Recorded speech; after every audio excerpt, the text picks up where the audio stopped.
Dizem que a época em que vivi era a Idade das Trevas, ou para os cristãos, a Idade da Luz. Independente disso, as pessoas não eram tão tolerantes àqueles que eram diferentes. Nunca fui de família nobre, mas era amiga da filha do rei. A princesa Mara tinha uma delicadeza incrível, porém, convivendo com ela, percebi que a aparência era algo inútil para se julgar. Mara me conheceu no povoado, quando teve curiosidade de saber como era a vida fora do reino. Eu estava aprendendo a cavalgar.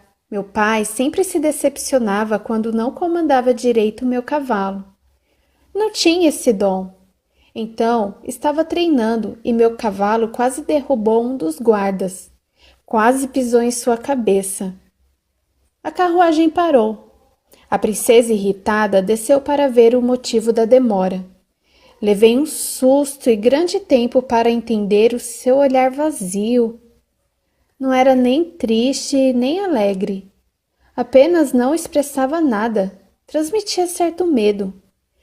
Delicadamente estendeu a mão pedindo para que eu a acompanhasse até a carruagem. Fui bem tratada, embora a maioria das pessoas me tratassem com indiferença, medo ou desprezo. Aqueles que gostavam de mim não se aproximavam quando estavam em público, e se eu os procurasse, logo se despediam. Era tratada como uma leprosa, embora minha doença não fosse contagiosa. Tinha alguns ataques convulsivos graças à lesão que sofri quando era criança ao andar de cavalo com meu pai. Eu bati a cabeça. A segunda acusação fazia com que minha família nunca permanecesse numa casa durante anos. No meio de tantos problemas, havia uma qualidade. Era a jovem mais bonita. Nem Mara tinha tanta beleza. Não era perfeita, mas possuía algo que encantava à primeira vista, até ter algum ataque. E outra coisa que não mencionei eram as crises de pânico, coisas que acabavam com qualquer possibilidade de ser bem vista na sociedade. Levei a princesa para conhecer a vida fora da riqueza em que era acostumada. No começo me sentia tímida. Com o tempo viramos melhores amigas e descobri que ela era solitária e se isolava das outras garotas nobres. Não conhecia o rei e a rainha, apenas a sua serva favorita, a Ana. Um mês de amizade, no meio da semana, Mara pediu para que me chamasse para comemorarmos, já que faria uma festa na qual eu conheceria seus pais. Coloquei meu melhor espartilho, com um vestido preto. Estava sensual demais para meu rosto de menininha. Os guardas reais vieram me buscar. Me deparei com a princesa vestida, como sempre, e seu olhar estava diabólico, me esperando no jardim do castelo que levava à Floresta dos Horrores, que havia sido apelidada por Ana quando a garota era pequena. Tinha medo que corresse para lá e se perdesse achando conveniente assombrar a menina. Mara estendeu a sua mão esquerda para me cumprimentar e senti a espinha esfriar quando vi que estava suja de sangue. Olhei para o seu lado e vi o que havia matado. Era o coelho de estimação que a princesa parecia tanto ter afeto. A serva sempre dizia que desde pequena a princesa não largava dele. Sustentava ainda seu olhar diabólico e continuava vazio. Sua voz parecia um demônio reencarnado ou que a tivesse possuído.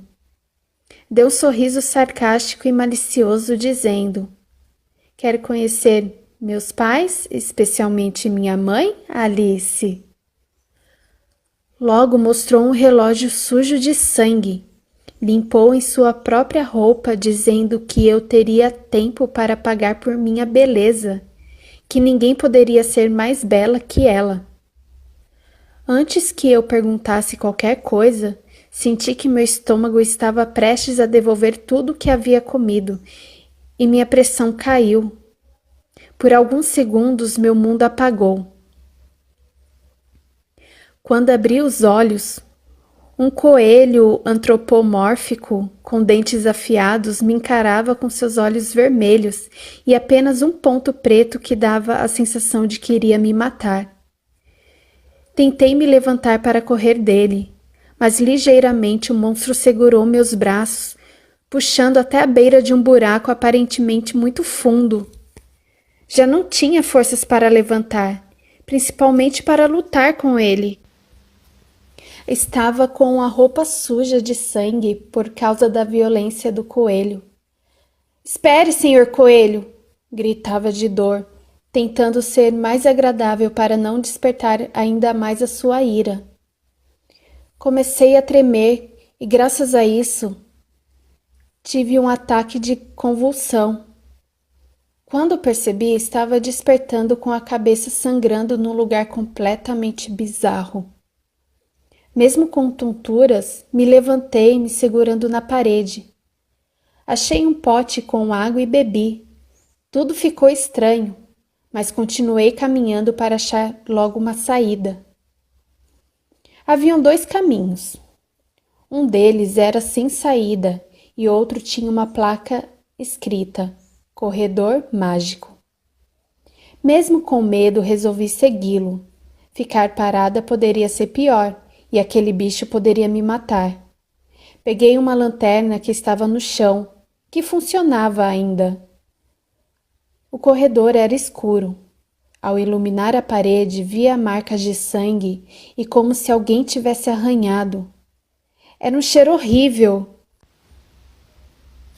Caminhando por 5 minutos, vi esqueletos e corpos se decompondo.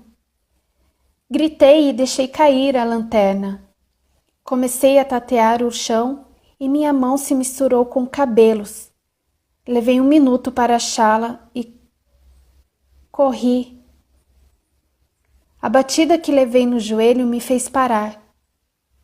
Encontrei durante o caminho ofícios de tortura para as bruxas, quebrador de joelho, machados, cadeira de madeira com espetos de metal, arrebentador de cabeça, hercúleo e rodas esmagadoras. O medo cada vez mais tomava conta do meu corpo. Não queria ter uma convulsão novamente e parar em uma daquelas máquinas. Caminhei por mais 10 minutos até chegar numa porta. Quando abri, vi que tinha uma visão interessante, mas aterrorizante. Apesar do que estava vendo, prometi que não iria chorar, que tudo aquilo não acabaria comigo, mesmo aquele lugar querendo me esmagar. Respirei fundo. Estava me sentindo suja, minha roupa manchada de sangue e a dor das minhas feridas não era maior que a minha angústia.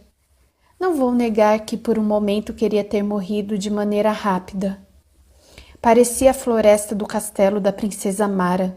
Enormes árvores cercadas de neblina. O frio me fazia tremer. Comecei a gritar por ajuda. As flores murchas envolveram meus pés com seus espinhos e uma delas disse: Sabemos que você não é uma flor. Queremos nos alimentar de seu sangue. Tentei desesperadamente me soltar antes que chegassem no meu pescoço. Parecia um jogo, no qual eu deveria passar pela dor para salvar a minha vida. Consegui me soltar graças à desistência das flores. Logo começou a chover. A água ia se misturando com meu sangue e o vestido colando em meu corpo. Fui caminhando, naquele tempo já havia me acostumado com todo aquele horror. Encontrei o cemitério, a única coisa que estava iluminada, colorida, com jeito de alegria e encanto. Um lugar que uma criança gostaria de visitar. Parecia ironia. Li nas lápides alguns nomes, entre eles Lebre Maluca, Senhor Chapeleiro, Filosofia Morta e a foto de um gato estrangulado e lagarta azul. No meio do cemitério vi um vidro que envolvia uma cabeça ainda conservada, mas sua expressão era assustadora.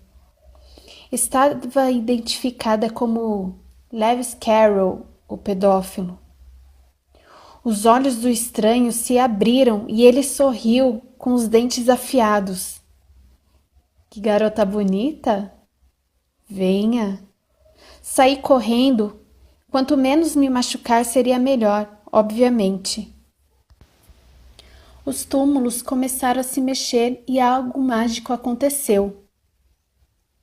Me distanciei com alguns passos, alerta para correr.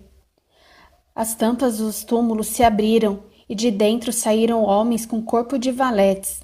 Não eram tão assustadores quanto eu pensava que seriam. Parecia que não percebiam a minha presença. Foram caminhando para fora do cemitério. Resolvi acompanhá-los mesmo sendo arriscado. Entraram numa espécie de navio, parecendo ser mais avançado. Fui atrás. Era comprido, tinha 2 andares, muitos cômodos, porém nenhum tinha quarto. Não parecia uma viagem longa. Alguém alertou que o navio iria descer mais um pouco. O primeiro andar começou a encher de água, então subi rapidamente. Uma onda gigante veio em nossa direção. Me segurei forte. Alguns caíram em barcos e foram remando para o desconhecido. Ao voltar para o primeiro andar, dei de cara com um monstro vestido de copas. Torturava uma moça, muito parecida comigo. O jeito que me tratou parecia não perceber ou se importar com tal semelhança. Ao tentar voltar, vi que a porta de acesso à escada estava fechada. Você não vai sair, disse o estranho com as mãos sujas de sangue. Fingi concordar em ficar ali. Porém, saí rapidamente quando vi uma chave na porta. Escapei e fui parar num outro local, terra firme. As valetes estavam numa espécie de delegacia. Me olhavam feio. Chegou uma mulher muito bonita. Porém, seu olhar estava cheio de maldade. Quem autorizou você vir? Quem é você? Perguntei. Antes de me responder, um soldado a chamou. Rainha? Posso decapitar o rapaz que usou tinta vermelha ao invés de sangue para pintar suas flores que roubou da rainha branca? Ou estripá-lo? As 2 coisas. Leve essa garota também. Quero que tirem todo o sangue para o meu banho. Preciso manter minha beleza jovem. Não tinha como fugir. Eram muitos homens. Me colocaram sentada numa cadeira feita de metais pontiagudos. Sabia que não aguentaria 15 minutos. Tudo foi apenas um pesadelo. Acordei numa maca, depois de alguns sedativos.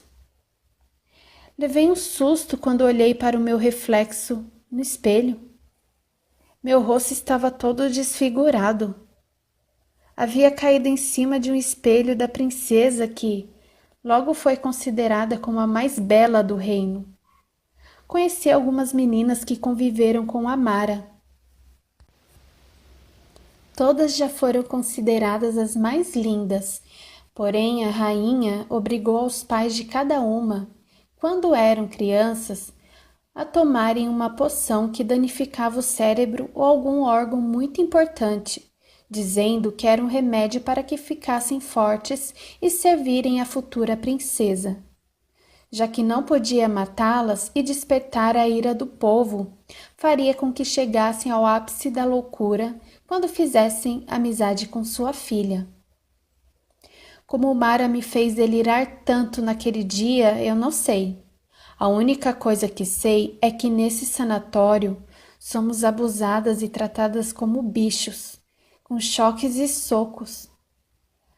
Agora devo parar de escrever, meus dedos sangram.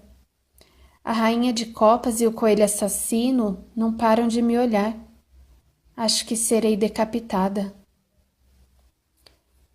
Alice então se perdeu novamente em seu mundo até ficar velha e morrer.